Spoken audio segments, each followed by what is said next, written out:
Welcome to Learning Bites. We're looking at decision making as a skill, the ability to make decisions under pressure well, and realizing that it's a capability, something that can be learned, not a personality trait. What do reliable decision makers consistently do under pressure? What I see reliable decision makers doing under pressure is that they realize they need to make a decision. They resolve to make the decision. They'll often take a breath or a pause. They'll rapidly consider what's in front of them. And then what they'll do is they'll classically look at, is this a quick decision, what we often call a two-way door decision? In other words, how easily could I undo the decision if I needed to?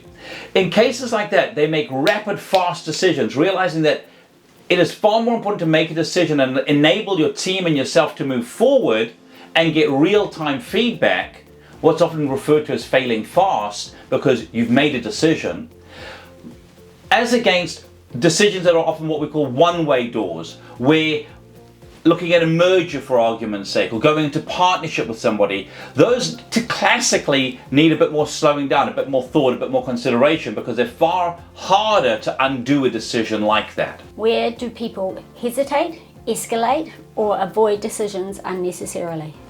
I often see people hesitating around making decisions because they will tend to crucialize it, and they'll start to go, well, if this happens, then that could happen, then that might happen, and that might happen.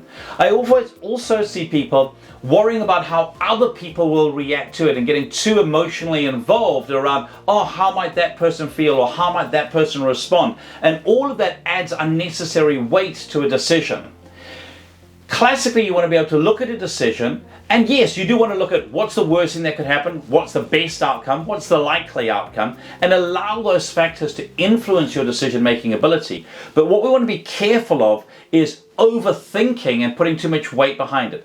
Look at what needs to be decided, can it or can't it be undone, and then make the decision. The more you make decisions, the more comfortable you become with it, and the more confidence you have to continue doing that. What then can leaders do to develop this decision-making capability in their team members? One of the key things you can do is to stop giving them answers. When people come to you, get them to make a decision. Show them and create a culture of safety around them so that they know that when they make a decision, as long as it's in line with your core values, as long as it's in line with your mission and vision, that you will back them. Even if it's a wrong decision, if they can give you the reasoning around why they did it, that gives you the opportunity to train them, to show them how to think differently. Allow your people to make lots of small decisions, because it's in the making of a small decision that your confidence grows, and once your confidence grows, you then are far more likely to make those bigger decisions. Where does developing the culture of psychological safety come into this decision-making development process?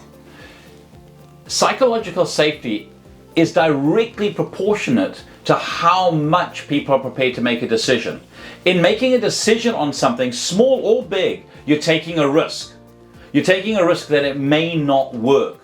And people are only prepared to take a risk if they know that they're going to have your backing, if they know they've got your support, if they know that any mistake that comes as a result of their decision will be viewed as a learning opportunity, not penalized inside of what they've gone and done.